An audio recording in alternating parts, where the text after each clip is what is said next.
ओम नमो भगवते वासुदेवाय। जय श्री कृष्ण। राधे राधे। श्रीमद् भागवत गीता। ओम नमो धर्माय महते नमो कृष्णाय विदुषी ब्राह्मणेभ्यो नमस्कृत्य धर्मोऽनुबोक्षि सनातनम् नारायणं नमस्कृत्य नरं चैव नरोत्तमं देवीं सरस्वतीं चैव ततो जयमुदीरयेत्। কুরুক্ষেত্রের রণাঙ্গনে মহাভারত যুদ্ধে ঠিক প্রাক মুহূর্তে অর্জুনের মন বিষাদগ্রস্ত হয়ে পড়ল এবং তিনি যুদ্ধ করার সংকল্প পরিত্যাগ করলেন। এই সময় ভগবান শ্রীকৃষ্ণ অর্জুনকে ভগবত গীতার জ্ঞান প্রদান করলেন। শ্রীমদ্ ভগবত গীতা এমন এক অতি আশ্চর্য পুস্তক যা সমগ্র মনুষ্য জাতির সর্বশ্রেষ্ঠ মিত্র এবং পথপ্রদর্শক। ঠিক যেমন অর্জুন আর শ্রীকৃষ্ণের মধ্যে সম্পর্ক ছিল। ব্যবহারিক এবং বাস্তব জীবনের প্রেক্ষাপটে যদি বলি, তাহলে এই গীতার জ্ঞান এতই মহত্বপূর্ণ, সুবিশাল এবং সরল যে এই জ্ঞান লাভ করলে আর কোনো বৈদিক সাহিত্য পড়ার প্রয়োজন হয় না। যদি আপনি এটা অনুভব করতে পারেন যে বাস্তবে আমি হলাম একটি আত্মা আর শরীর একটি আবরণ মাত্র, তাহলে আপনি নিজেকে ভগবত গীতার প্রত্যেকটি কথাকে বিশ্বাস করা থেকে আটকাতে পারবেন না।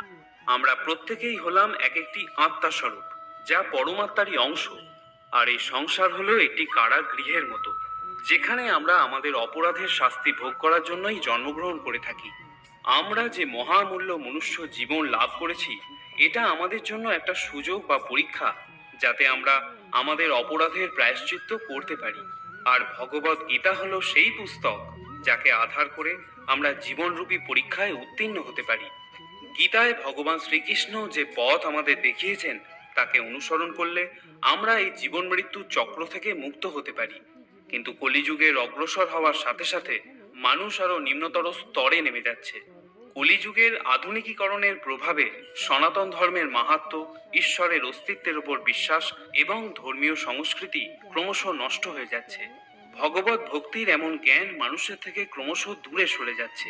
এটা হলো সেই কলিযুগ যেখানে পাপ নিজের আধিপত্য বিস্তার করছে। নিজের স্বার্থ পূরণের জন্য লোক যে কোনো সীমায় নেমে যেতে পারে। ভাই নিজের ভাইকে হত্যা করতেও সংকোচ করে না। মাতা পিতার জন্য সম্মানও কোথাও যেন হারিয়ে গেছে। ধন উপার্জনের জন্য মনুষ্য তার বাস্তবিক অস্তিত্বকেই ভুলে গেছে। সে মনে করে ধন উপার্জন করে ধনী হওয়া এবং ক্ষমতা লাভ করা মনুষ্য জীবনের মূল উদ্দেশ্য। এই ঘোর পাপের যুগে ভগবত গীতা আমাদের সঠিক পথে চলতে শেখায়। কলিযুগে এরকম পরিস্থিতি হবে জেনেই ভগবান শ্রীকৃষ্ণ 5000 বছর পূর্বে মানুষের হিতার্থে ভগবত গীতার জ্ঞান প্রদান করেছিলেন। যে ব্যক্তি কলিযুগেও ভগবানের দেওয়া উপদেশ পালন করে, সেই ব্যক্তি ভগবত ধামে যাওয়ার পথে অগ্রসর হয়। 18টি অধ্যায় এবং 700 শ্লোকের মাধ্যমে ভগবান শ্রীকৃষ্ণ জীবনের এমন সব রহস্য বর্ণনা করেছেন, যা জানার পর মনুষ্য এতই প্রসন্ন ও সন্তুষ্ট হয় যে সেই আনন্দ সংসারের আর কোনো কিছুতেই পাওয়া যায় না। ভগবানকে কিভাবে পাওয়া যাবে সেই কথাও ভগবত গীতায় বলা হয়েছে। যে মহা জ্ঞান আমাদের থেকে ক্রমশ দূরে সরে যাচ্ছে, তাকে পুনরায় আপনাদের সামনে তুলে ধরার জন্য ভগবত গীতার সার কথা আমি বলতে চলেছি। ভগবত গীতার সমস্ত মহত্বপূর্ণ তথ্য এই ভিডিওর মাধ্যমে উপস্থাপন করা হবে। যদি এই পুস্তককে আপনি সর্বতোভাবে জানতে চান, তাহলে এই ভিডিওটি সম্পূর্ণ দেখুন। আত্মা এবং পরমাত্মার মধ্যে সম্পর্ক কি? জীবনের মূল উদ্দেশ্য কি? মানুষ সংসারে কেন জন্মগ্রহণ করে? এমন কি আছে ভগবত গীতায় যা মানুষকে ভগবানের সাথে সংযোগ করিয়ে দেয় এবং জীবন ও মৃত্যু চক্র থেকে মুক্তি প্রদান করে? আসুন জেনে নিই এই ভিডিওর মাধ্যমে। ভগবত গীতার অন্তিম শ্লোকে সঞ্জয় বলেছিলেন, ইয়ত্রা যোগেশ্বর কৃষ্ণ যত্র পার্থ ধনুর্ধর তত্র শ্রী বিজয় ভ্রতির ধ্রুবার নীতির মতির্মম। যেখানে ভগবান শ্রীকৃষ্ণ আছেন এবং গান্ডীবধারী অর্জুন আছেন, সেই স্থানে শ্রী, বিভূতি, বিজয় এবং নীতি বিরাজ করে। মহাভারতে ভগবান শ্রীকৃষ্ণ ধর্মশিক্ষা দিতে গিয়ে অর্জুনকে যখন তার ভাইদেরই হত্যা করতে বললেন, তখন অর্জুন কিংকর্তব্য বিমূঢ় হয়ে গেলেন। তিনি স্থির করলেন তিনি আর যুদ্ধ করবেন না। তিনি বললেন, আমার প্রাণের থেকেও প্রিয় ভাইদের, আত্মীয় পরিজনদের আমি কিভাবে হত্যা করব? তখন ভগবান শ্রীকৃষ্ণ জীবনের বাস্তবিকতা ও ধর্মের সঠিক অর্থ তাকে বোঝালেন এবং অর্জুনকে নিজের বাস্তবিক রূপও দেখালেন। সেই মহাবিশ্বরূপ দেখে অর্জুনের জ্ঞানচক্ষু খুলে গেল। তিনি ভগবান শ্রীকৃষ্ণকে বললেন, হে পরমাত্মা যোগী, আমি তোমাকে কিভাবে চিন্তা করব, তোমাকে কিভাবে জানতে পারবো, আমি তোমাকে কোন কোন রূপে স্মরণ করব, তা দয়া করে আমাকে বলো। তখন ভগবান শ্রীকৃষ্ণ তার সব থেকে মুখ্য বৈভব রূপের বর্ণনা করলেন। ভগবান বললেন, হে সখা অর্জুন, আমি সমস্ত জীবের হৃদয়ে বিরাজমান পরমাত্মা স্বরূপ। আমি সমগ্র জীবজগতের আদি, মধ্য এবং অন্ত।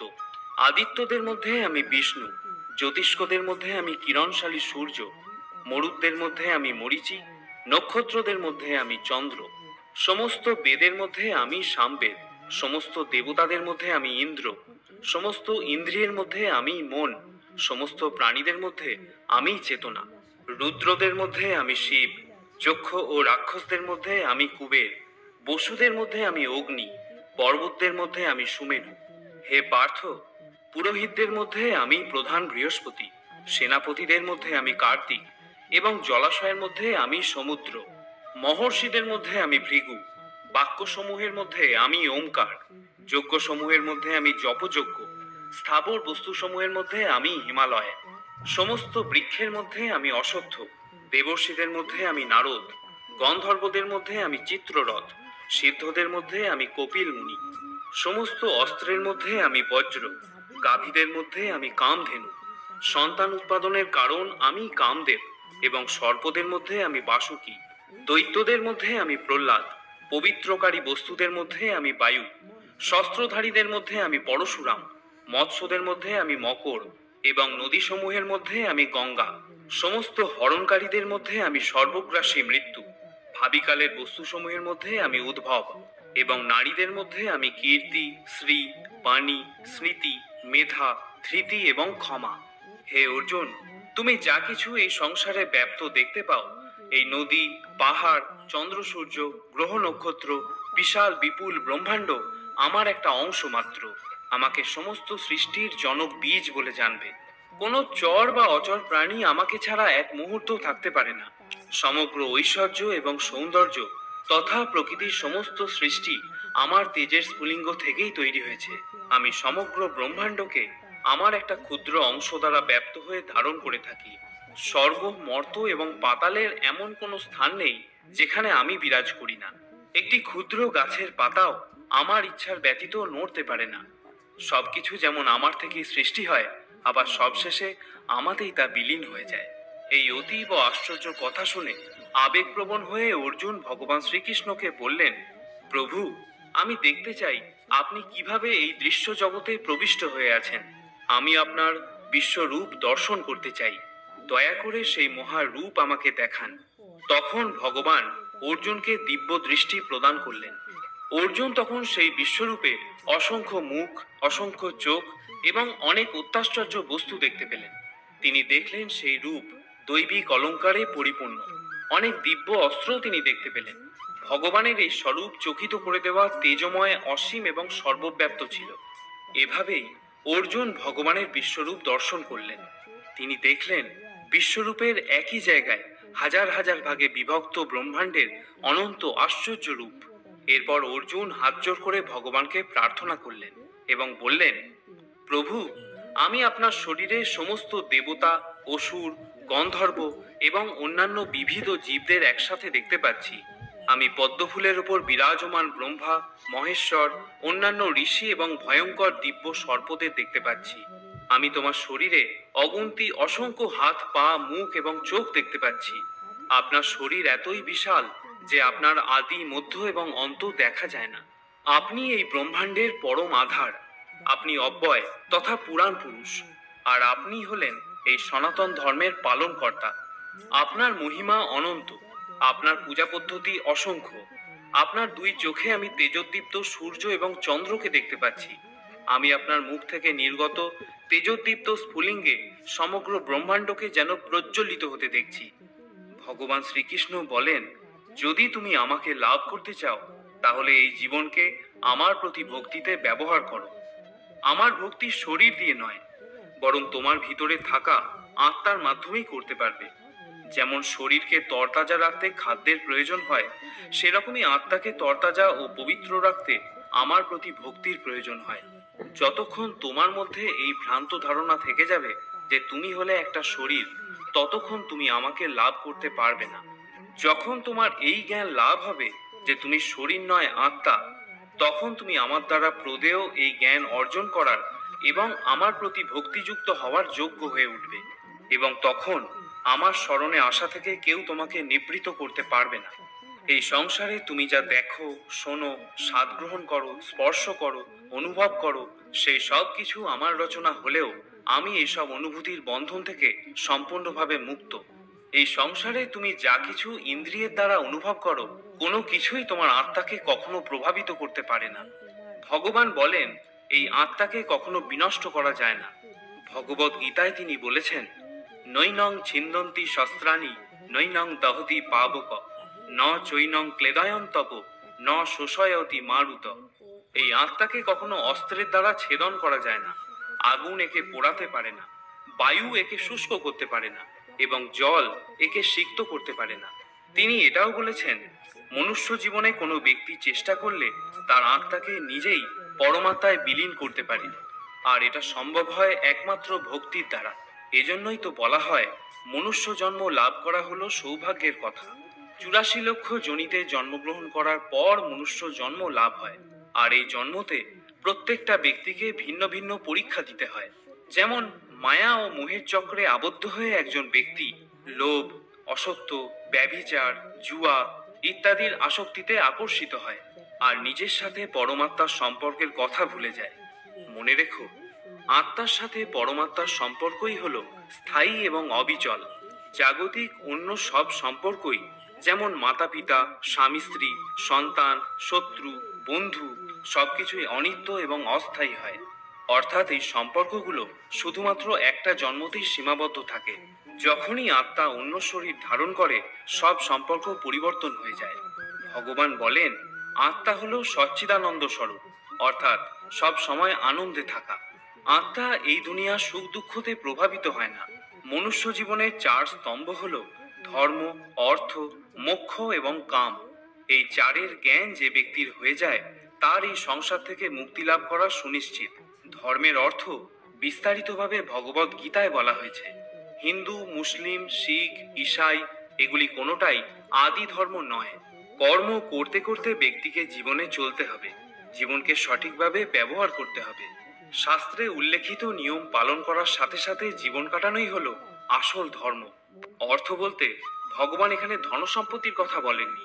এই সংসারে আত্মা তার নিজের অস্তিত্বকে বোঝার কথা তিনি বলেছেন, অর্থাৎ নিজেকে জানতে পারা বা জানতে চাওয়া। এই সংসারে থেকে সকল সম্পর্ককে মূল্য দিয়ে তাদের প্রতি সঠিক কর্তব্য পালন করে সাংসারিক জীবনে সকল প্রকারের সুখ ভোগ করে জীবনরূপী পরীক্ষায় উত্তীর্ণ হয়ে নিজেকে পরমাত্মার সাথে বিলীন করে দেওয়ার নামই হলো কর্ম। তৃতীয় স্তম্ভ হলো কাম। ভগবান শ্রীকৃষ্ণ গীতায় বলেছেন, প্রত্যেক মানুষ কাম, ক্রোধ, লোভ, লালসা, অহংকার, মোহ এবং হিংসার দ্বারা পীড়িত। মনুষ্যকে এইসব মানসিক স্থিতিগুলির ওপর নিয়ন্ত্রণ রেখে জীবনযাপন করতে হবে, কারণ এইসব ভাবনার দ্বারা প্রভাবিত হয়ে পড়লে মানুষ কখনোই পরমাত্মাকে লাভ করতে পারবে না। চতুর্থ স্তম্ভ হলো মোক্ষ। ভগবান শ্রীকৃষ্ণ গীতায় বলেছেন, মানুষের ইচ্ছা এবং আকাঙ্ক্ষার কারণেই এই সংসারের জন্ম মৃত্যুর চক্রে তাকে বারবার ফিরে আসতে হয়। যদি কোনো ব্যক্তি লোভ, ইচ্ছা, আমিত্বকে ত্যাগ করে সাধারণ জীবনযাপন করে আর সমস্ত নিয়ম পালন করতে করতে সবশেষে আমাতেই লীন হয়ে যায়, তাহলে তার মোক্ষ প্রাপ্তি অবশ্যই ঘটবে। কিন্তু তার আগে আত্মাকে তার পাপ এবং পুণ্যের ভিত্তিতে স্বর্গ এবং নরক ভোগ করতে হয়। যদি কোনো আত্মা স্বর্গের প্রতি আসক্ত হয়ে পড়ে, সেখানকার বৈভব ও ঐশ্বর্য দেখে বিচলিত হয়ে পড়ে, তাহলে তাকে সেখানেই থাকতে হয়, আর সেই জন্মে তার জন্য মোক্ষের দরজা বন্ধ হয়ে যায়। পুনরায় মুক্তি পাওয়ার জন্য আত্মাকে নতুন শরীর ধারণ করে পুনরায় প্রয়াস করতে হয়। যেখানে লোভ বা আকাঙ্ক্ষার জন্ম হয়ে যায়, সেখানেই এই প্রচেষ্টা ব্যর্থ হয়ে যায়। তখন পুনরায় জন্মগ্রহণ করে পরমাত্মাকে লাভ করার পথের সন্ধান করতে হয়। তাহলে আসুন বন্ধুরা, ভগবত গীতা জীবনের যেসব রহস্যকে বর্ণনা করে, সেগুলিকে যথাযথভাবে বুঝে জীবন সার্থক করি। যদি আপনার ভগবত গীতার সার কথার এই আলোচনা ভালো লাগে, তাহলে ভিডিওটি সবার সাথে শেয়ার করুন, যাতে এই সংসারে উপস্থিত সকল আত্মা নিজের বাস্তবিকতাকে অনুধাবন করে পরমাত্মাকে লাভ করার প্রচেষ্টায় লিপ্ত হয়ে পড়ে। আর জীবন মৃত্যুর এই চক্র থেকে মুক্ত হয়ে সর্বদাই ভগবানের কাছে থাকার আনন্দ লাভ করতে পারে। যদি আপনি শ্রীমদ্ ভগবত গীতার অন্যান্য ভিডিওগুলি দেখতে চান, তাহলে এই ভিডিও ডেসক্রিপশন বক্সের লিংকে ক্লিক করুন। এছাড়া চ্যানেল পেজের প্লেলিস্টেও ভিডিওগুলি পেয়ে যাবেন। তো বন্ধুরা, আজ এ পর্যন্তই। আবার দেখা হবে অন্য আরেকটি ভিডিওতে। ততক্ষণের জন্য ভালো থাকুন, সুস্থ থাকুন। জয় শ্রীকৃষ্ণ।